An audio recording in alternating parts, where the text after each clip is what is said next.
क्योंकि मार्ग में शबरी का दिल दीवाना है। भगवान राम बेर खा रहे हैं और लक्ष्मण जी नहीं खा रहे हैं। उनके मन में ये है कि देखो मेरे भैया को ना मालूम क्या हो गया है, ये शबरी माता के जूठे बेर खा रहे हैं, वो भी जात की कौन है, भीलनी, और वो भी जूठे। क्या हो गया इनको, जूठे बेरों को खाते जा रहे। भगवान राम बोले भैया लक्ष्मण देखो ना बेर तुम भी खा गए, कितने मीठे हैं। अब भैया की आज्ञा को उल्लंघन तो कर नहीं सकते। उन्होंने उठाया तो बेर, लेकिन वो खाया नहीं, जूठा समझ कर फेंक दिया। जूठा समझकर जब फेंक दिया तो श्री राम जी ने अपने भैया लक्ष्मण को ही श्राप दे दिया, अरे लक्ष्मण जी तुमने मेरे भक्त के प्रसाद का अपमान किया है और ये तुम्हें बेर खाना पड़ेगा कब, जब लंका में शक्ति लगेगी और यही संजीवनी बूटी बनकर आएंगे तब तुम खाओगे। अपने ही लक्ष्मण को श्राप दे दिया। अब सारे ऋषि महात्माओं को पता चल गया शबरी के बुलाने से मर्यादा पुरुषोत्तम भगवान राम आए हैं मतंग ऋषि के आश्रम में, और हमारी तो उम्र बीत गई भजन करते करते, लेकिन अभी तक भगवान के दर्शन नहीं हुए। शबरी थोड़े दिन से संतों की सेवा कर रही है और देखो भगवान उनको दर्शन देने आए हैं। चलो तो हम लोग शबरी के बुलाने से ही दर्शन क्यों ना कर लो।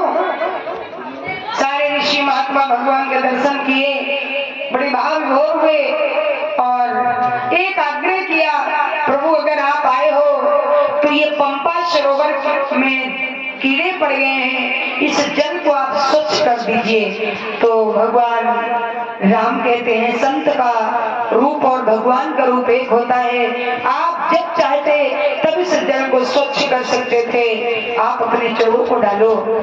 सारे ऋषि गणों ने श्री राम जी के कहने पर जब भैया अपने चरणों को डाला तो जल स्वच्छ नहीं हुआ।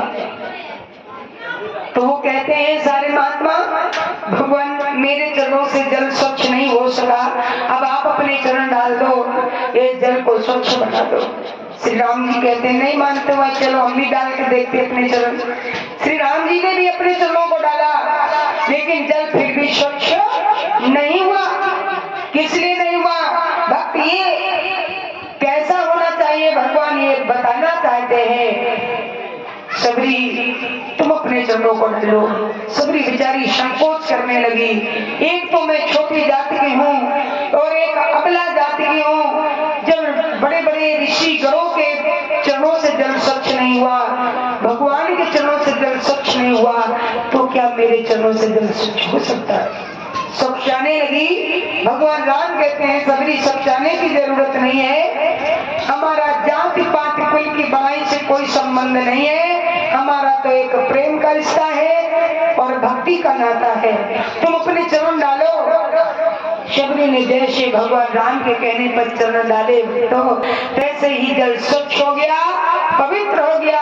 बोलो भक्त और भगवान की। तो देखिए भगवान ने कहा है ऐसा भक्त होना चाहिए जैसा भाव सबरी माता का है। तो सब ऋषि महात्मा बोले क्या भगवान हम आपके भक्त नहीं थे, हम भी तो तुम्हारे भक्त हैं, तुम्हारे लिए हमने अपना घर बार त्याग दिया, बैराग ले लिया और हमारे चरणों से जल स्वच्छ क्यों नहीं हुआ। तो भगवान राम कहते हैं कि तुम्हारे चरणों से जल इसलिए स्वच्छ नहीं हुआ, तुम्हारे अंदर ईर्ष्या है, छल है, कपट है, और भक्त हमारी वही प्राप्ति कर सकता है। कौन? कि निर्मल